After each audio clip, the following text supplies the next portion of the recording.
Bonjour et bienvenue sur cette vidéo. Ici votre bien-aimé, pasteur Célestin Zouga de l'église protestante évangélique Philadelphie. Frères et sœurs, mes chers amis, nous poursuivons notre série de messages sur « Laissez-moi vous témoigner de la grandeur de Dieu ». Et le titre de notre exhortation d'aujourd'hui est « Dieu récompensera votre obéissance par sa provision divine ». Mes chers amis, nous allons nous fortifier avec le témoignage d'Abraham, notre patriarche. Abraham et Sarah ont reçu une promesse d'avoir un enfant. Genèse chapitre 12, versets 1 à 4. Il est écrit ceci, mes bien-aimés dans le Seigneur. Dieu dit à Abraham, quitte ton pays, ta famille et la maison de ton père, puis va dans le pays que je vais te montrer. Je ferai naître de toi un grand peuple. Je te bénirai et je rendrai ton nom célèbre, mes bien-aimés. Je bénirai les autres par toi. Abraham était âgé de 75 ans lorsqu'il sortit de Charan, avec toutes les bénédictions et les promesses de Dieu, mes bien-aimés dans le Seigneur. La Bible déclare aussi en Genèse chapitre 21, verset 5, qu'Abraham était âgé de 100 ans à la naissance d'Isaac, son fils. Un petit calcul, mes bien-aimés, nous donne 25 ans d'attente entre la promesse et la naissance d'Isaac, mes bien-aimés dans le Seigneur. Mais voilà qu'un jour, Dieu va demander à Abraham d'offrir le fils de la promesse tant attendu en sacrifice, mes bien-aimés dans le Seigneur. La Bible déclare en Genèse chapitre 22 que Dieu mit Abraham à l'épreuve. Il appela Abraham et celui-ci répondit, « Me voici » au verset 2. « Prends Isaac, ton fils unique que tu aimes, lui dit Dieu. Et va dans le pays de Morija. Là, tu me l'offriras en sacrifice sur l'une des collines, celle que je t'indiquerai. » Le lendemain, Abraham se leva de grand matin, sella son âne et amena deux de ses serviteurs ainsi que son fils Isaac.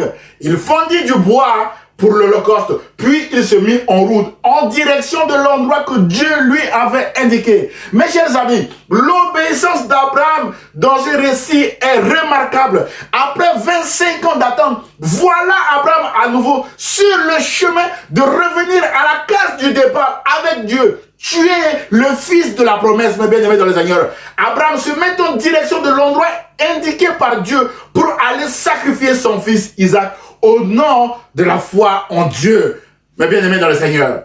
Mes chers amis, la foi en Dieu nous fera passer aux yeux de nos contemporains comme des hommes ou des femmes irresponsables, voire même fous. C'est irresponsable, mes bien-aimés, et même fou de vouloir envisager d'aller tuer son fils unique au nom d'une quelconque foi. Mes bien-aimés, Abraham l'a essayé. Frères et sœurs, mes chers amis, lorsque son fils Isaac lui posera la question en chemin, « Mon père Abraham, voici le feu et le bois, mais où est l'agneau pour l'Holocauste ?»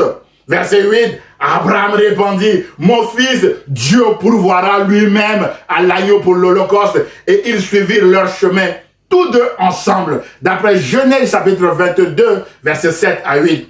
Effectivement, mes bien-aimés dans le Seigneur, à la fin du récit, Dieu a pourvu au bélier pour le sacrifice. La Bible déclare que quand ils furent arrivés à l'endroit que Dieu lui avait indiqué, Abraham construisit un autel et y disposa les bûches. Puis il ligota son fils Isaac et le mit sur l'autel par-dessus le bois. Verset 10. Alors Abraham prit en main le couteau pour immoler son fils. En ce moment-là, l'ange de l'Éternel, c'est-à-dire Dieu, lui cria du haut du ciel, « Abraham, Abraham, me voici, répondit-il. » L'ange répondit, « Ne porte pas la main sur le garçon, ne lui fais pas de mal, car maintenant je sais que tu révères Dieu, puisque tu ne m'as pas refusé ton fils unique. » Alors Abraham aperçut un bélier qui s'était pris par les cornes, bien-aimés, dans un buisson.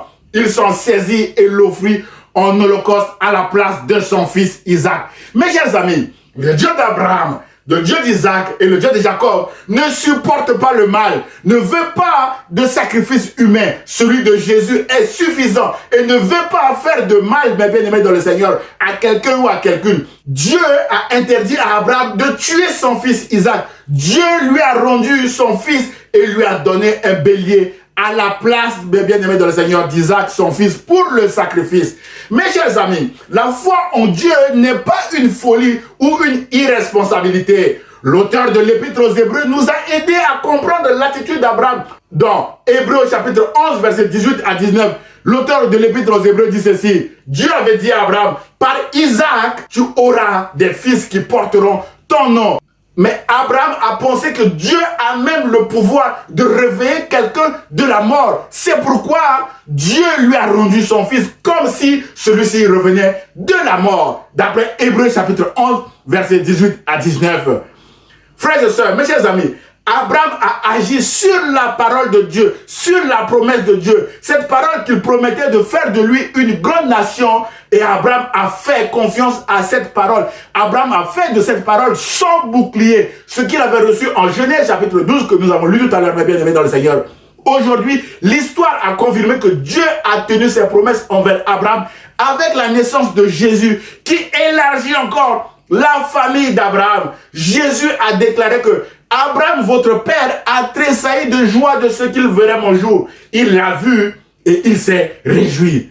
Frères et sœurs, mes chers amis, la Bible déclare en Galates chapitre 3, verset 29 que si vous êtes à Christ, vous êtes donc la postérité d'Abraham, héritier selon la promesse, mes bien-aimés. Et les promesses de Dieu à Abraham sont aussi pour vous, mon frère, ma soeur. La seule condition est de marcher dans l'obéissance avec Jésus-Christ, mes bien-aimés dans le Seigneur. En conclusion de notre exhortation d'aujourd'hui, mes chers amis, Jésus nous demandera parfois de lui faire un sacrifice comme celui d'Abraham, en lui sacrifiant ce que nous aimons le plus, mes bien-aimés. Sacrifier notre travail à cause de son nom, comme j'ai quitté mon travail depuis 2018 pour me mettre au service de l'évangile. Sacrifier notre famille par un voyage à l'étranger. Sacrifier notre mariage par des longs moments d'absence chez nous. Comme j'étais séparé pendant 2 ans de ma famille, resté en France, alors que moi-même j'étais à l'école biblique au Québec, mes bien-aimés dans le Seigneur. Jésus nous demandera de sacrifier notre diplôme en répondant à son appel. Comme je l'ai fait, mes bien-aimés, expert comptable diplômé, aujourd'hui, je suis au service de l'évangile. La comptabilité et l'évangile n'ont rien à voir en commun, mes bien-aimés. Ou encore, Jésus nous demandera de sacrifier quelque chose qui nous est cher. Frères et sœurs, mes chers amis, nous avons vu dans le sacrifice d'Abraham que Dieu n'a pas supporté le mal projeté contre Isaac. De même, Jésus ne nous appelle pas pour nous faire du mal. Jésus récompensera aussi notre obéissance par sa provision divine, comme Dieu a pourvu à ce bélier qu'Abraham a offert à la place de son fils Isaac, mes bien-aimés. Alors, obéissons à la parole de Jésus en marchant avec lui, mes bien-aimés dans le Seigneur. Dieu vous aime et l'Église protestante évangélique Philadelphie vous aime en vous disant par ma voix que Dieu récompensera votre obéissance par sa provision divine. À très bientôt, mes chers amis. J'ose espérer que cette exhortation vous a fait du bien. Alors, commentez-la, partagez-la à vos proches, mes bien-aimés dans le Seigneur. Que Dieu vous bénisse. À très bientôt. Au revoir, mes chers amis.